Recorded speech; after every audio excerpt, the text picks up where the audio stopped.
Bom, o nome do projeto é As Redes Sociais, novo espaço intermediário entre a sociedade e o Estado. Ele foi elaborado por mim, Plínio Vitor Cardoso Moreira, em uma parceria com meus dois orientadores, o professor Jones de Barros Nogueira e o meu professor orientador, Mário Vasconcelos Sobrinho. Bom, a nossa agenda é a introdução, é a motivação, objetos gerais, específico, justificativa, procedimentos, desenvolvimento, discussões, considerações finais, trabalhos futuros e referências. Essa é a agenda do slide e da apresentação que eu farei agora. Bom, introdução.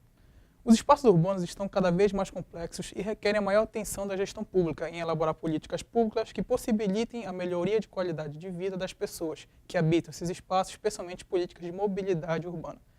As cidades são cada vez mais complexas. Elas são habitadas agora por pessoas totalmente globalizadas, de vontades, de interesses diversos. Com isso, houve uma problemática que nós reconhecemos de que a sociedade e a cidade em si está começando a sofrer a influência de vários aspectos, mais do que antes. E um desses processos que mais se vê isso é a questão da mobilidade urbana, onde se encontra vários problemas e as principais problemáticas hoje da cidade de Belém, por exemplo. A gestão das políticas públicas na cidade exige a criação de novas arenas públicas que sirvam de interação destas com as organizações sociais. Essas novas arenas são justamente isso que nós abordaremos na apresentação, que é a questão das redes sociais. Devido a essa alta complexidade das pessoas hoje na cidade, é preciso a criação de novas arenas, novos lugares onde se pode discutir as políticas públicas, novos lugares onde se pode ter a interação entre o setor do Estado e a sociedade civil. Uma das formas de articulação são as redes sociais, que visam incidir nas ações públicas. Então, repetindo como eu falei, as redes sociais elas são esse novo espaço democrático, essa nova arena democrática que vai possibilitar à sociedade civil a chegar na mesa de discussões e de elaborações de políticas públicas. Bom, nossa motivação. Os caminhos nebulosos das elaborações das políticas públicas. Hoje, mais do que nunca, né, com a nossa crise política, nunca se esteve tão nebulada essa questão da elaboração da política pública, das decisões políticas em si. É algo que hoje a gente não sabe como é que foi feito, para que foi feito e como foi feito. E com isso a gente acaba se distanciando da política. E nesse processo de distanciamento da política, a sociedade acaba muitas vezes sendo prejudicada. Então, neste cenário, obras como a do BRT em Belém do Pará e a criação de ciclofaixas são projetos constantemente questionados. São projetos que, mesmo se tivessem uma boa intenção para com o público, para com a sociedade civil, eles são muitas vezes questionados por não saberem, por a população não saber como eles são feitos, foram elaborados e como é a questão da verba para esses projetos. Então, como a população tem se organizado para tratar, cobrar e fiscalizar essas obras? Isso é algo que nos inquietou. Como a população, havendo esse distanciamento, como é que ela pode, pelo menos, se organizar para tentar incidir nesses projetos públicos, nessas decisões? De que modo ela pode conseguir, de que jeito ela pode conseguir cada vez mais se infiltrar nesse processo, para que saiba, tenha ciência do que está acontecendo ali. E isso foi uma das nossas inquietações. E, dada toda essa nossa atualidade, nós perguntamos o seguinte: de que forma as redes sociais têm auxiliado nessa discussão? As redes sociais virtuais são um fenômeno relativamente recente na história da humanidade. Elas trouxeram essa nova linha de discussão, elas trouxeram uma possibilidade de agrupamento, de interação e aproximação mundial. E também elas puderam dar uma luz maior sobre os processos decisórios, através do site da prefeitura, através de páginas oficiais, seja de prefeitos, vereadores. Então a gente começou a pensar nisso. E falando sobre as redes sociais, que é o nosso foco, nós temos aqui uma definição do Marteleto. Sistema de nodos e elos, uma estrutura sem fronteiras, uma comunidade não geográfica, um sistema de apoio ou sistema físico que se pareça com uma árvore ou uma rede. A rede social, derivando desse conceito, passa a representar um conjunto de participantes autônomos, unindo ideias e recursos em torno de valores e interesses compartilhados. As redes sociais sempre existiram, isso é um fato. Desde a Idade da Pedra, quando os homens se juntavam em volta de uma fogueira para poder compartilhar experiências e ideias, isso já era reconhecido como uma rede social, uma comunidade em si. E com toda a obra humana, ela passou por ressignificações ao longo do tempo. Tais ressignificações se acrescentaram, foram colocando mais especificidade nessas redes sociais, mais complexidade dentro dessas redes sociais. E recentemente nós tivemos uma nova reconfiguração, uma nova ressignificação deste processo, que foram as redes sociais virtuais.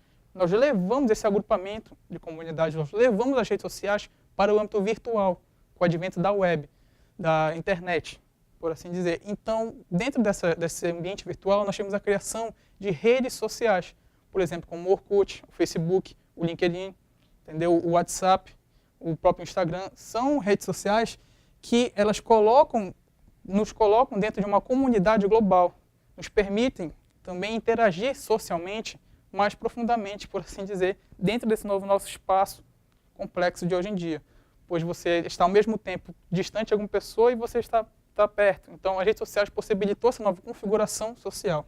Bom, nossos objetivos gerais e específicos. Analisar como as redes sociais têm influenciado na gestão de políticas públicas, tomando como referência o Plano de Mobilidade Urbana de Belém. Nosso objetivo específico é identificar nas redes sociais os movimentos sobre a questão da mobilidade, utilizando as páginas do Facebook denominadas Belém Infraestrutura, Mobilidade e Belém Trânsito.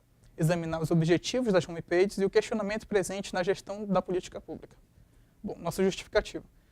Com as novas tecnologias, os Estados podem formatar políticas que possibilitem uma melhor inserção das pessoas nos processos decisórios, uma vez que a complexidade social exigirá de forma incessante o aprimoramento de novas técnicas voltadas ao atendimento comunitário, devendo os gestores enxergar as redes como uma ferramenta adicional de mobilização em favor dos interesses da comunidade.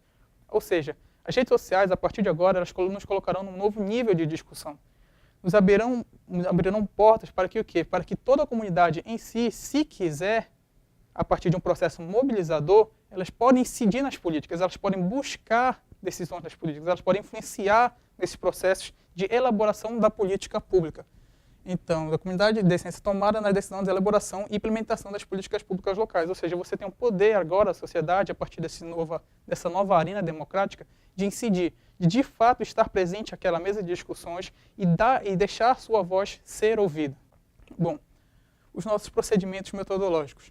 O estudo quanto à metodologia caracteriza-se por adotar uma abordagem qualitativa com o uso do método etnográfico. A etnografia é compreendida como uma forma especializada de etnografia, a qual utiliza comunicações mediadas por computador como fonte de dados para chegar à compreensão e à representação etnográfica de um fenômeno cultural. Sua abordagem é adaptada para estudar fóruns, grupos de notícia. É a mesma base, a mesma lógica da etnografia, que a gente já viu com Malinowski, que a gente acompanha muito na antropologia. Só que na etnografia a gente vai tirar desse âmbito físico e vamos levar para o âmbito virtual. Então a gente vai fazer todo esse estudo a partir do âmbito virtual, nas comunidades do Facebook, nas comunidades do antigo Orkut, seja então na questão dos vídeos do YouTube, então em grupos de WhatsApp. Bom, desenvolvimento do projeto. O projeto desenvolveu-se a partir de 4 fases. A primeira foi desenvolvida a pesquisa bibliográfica, escrita online, sobre a temática proposta nos diversos meios, livros, artigos e demais trabalhos.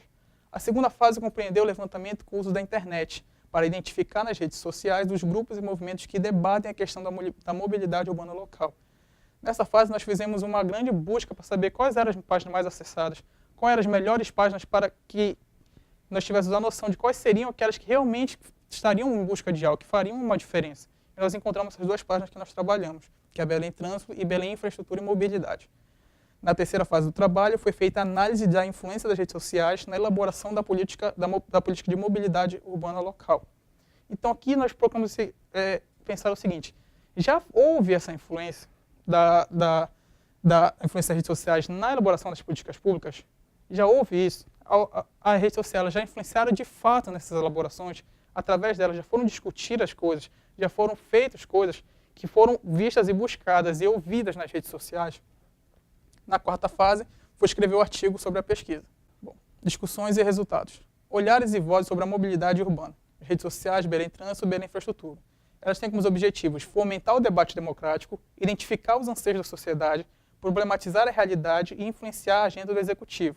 Influenciar de que modo? Mobilizar os internautas sobre as questões da mobilidade e questionar os candidatos da prefeitura sobre propostas do governo. Como? Através da elaboração de posts. O que essas páginas fizeram? Elas se juntaram e, com parceria, elas elaboraram perguntas e mandaram para os candidatos à prefeitura de Belém na época de eleição. Elas foram ouvidas, foram respondidas pela maioria deles, com exceção da candidata Regina Barata, que não respondeu, mas todos os outros responderam todas as questões propostas e tiveram debates com os usuários daquela comunidade. Então, e para que ela fomenta todos esses objetivos? Para uma boa mobilidade e o bem comum. E daí a gente vai ter como melhorias, por exemplo, na ciclomobilidade, um transporte fluvial, na questão do BRT. Bom, continuando. As redes sociais procuram influenciar tanto nos períodos eleitorais como na proposta de gestão, quanto na execução e gestão das obras propriamente ditas. Então aqui a gente vê que as redes sociais elas possuem o intuito de ter um acompanhamento contínuo das políticas públicas. Ou seja, ela quer influenciar na decisão, quer influenciar na elaboração e quer também vigiar e também servir de acompanhamento para o prosseguimento daquelas políticas.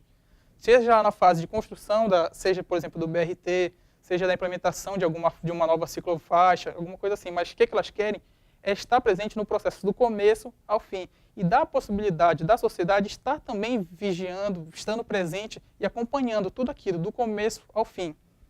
Entretanto, o poder público municipal dialoga com as redes sociais fortemente nos períodos eleitorais, bastante fragilmente após a tomada do poder.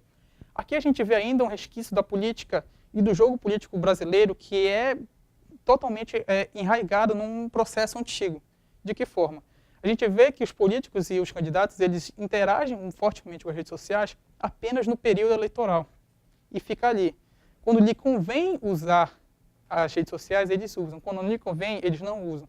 E a gente lembra muito isso daí, a questão que o próprio teórico Bauman fala para a gente. Nesse nosso novo mundo globalizado, nessa nossa modernidade líquida, a gente vê muito que as pessoas elas costumam usar aquilo, usar a modernidade apenas quando lhe convém, também estando presas às tradições, presas aos jogos políticos antigos. Então a gente fica nesse meio que um paradoxo, nessa ambiguidade colocada para a gente das redes sociais. Ou seja, o político chega, ele olha para as redes sociais, olha para o Facebook apenas no período de eleição, quando lhe convém. Acabou o período de eleição, é como se esquecesse. E isso vai fomentar também um outro debate para a gente. Como que as redes sociais podem conseguir a questão da legalidade burocrática? Como é que elas podem conseguir serem reconhecidas de fato? Bom, isso mostra que, por um lado, há avanços no diálogo a partir das redes sociais, que fortalece a democracia, mas, para outro lado, esse mesmo avanço é rejeitado no processo de gestão de política pública. Bom, a iniciativa de dois grupos, Belém Trânsito e Belém Infraestrutura, Mobilidade, é de fato significativa em fomentar o debate, reinventando a democracia por meio das redes sociais e converge com as ideias de Castells, que, de forma coletiva, os espaços das redes sociais estão cada vez mais criando interações e possibilitando o compartilhamento do pensar sobre problemas há muito tempo negligenciados pelo poder público. Bom, os questionamentos constituem os olhares e as vozes dos seguidores dos dois grupos que tentam, por meio das redes sociais, se mobilizar coletivamente e passam a constituir uma arena que clama por participação e atenção nos problemas de mobilidade urbana enfrentados cotidianamente. A exemplo do BRT, que está em obra há aproximadamente mais de 10 anos e nada foi concluído ainda. Se houvesse uma maior participação da sociedade civil, tais projetos teriam um rumo diferente. Como dar mais legitimidade às redes sociais e homepages e essas novas organizações virtuais? Bom, foram identificados dois grupos nas redes sociais, o Belém Trânsito e o Belém Infraestrutura e Mobilidade. O exame das páginas dos grupos a partir da etnografia constatou que os objetivos do grupo é fomentar o debate democrático sobre as questões da mobilidade urbana no município, questionamentos elaborados pela pesquisa e seus seguidores e a constituição de uma nova arena de discussões a partir das redes virtuais. E os trabalhos futuros são acompanhamento das relações das páginas, que consiste na segunda parte do projeto, na continuação da Bolsa, será o prosseguimento dessas análises, partindo agora de uma visão do poder público, não mais da sociedade civil. Nós iremos acompanhar as vozes da sociedade civil, sim, mas agora nós iremos focar o trabalho no poder público. E entender por que o poder público ele interage de forma, como a gente pode dizer, 50% na questão das redes sociais. E o trabalho em questão incitou a discussão mais aprofundada sobre a relação trissetorial que dará base para o meu TCC. Essas são as referências e isso. Obrigado.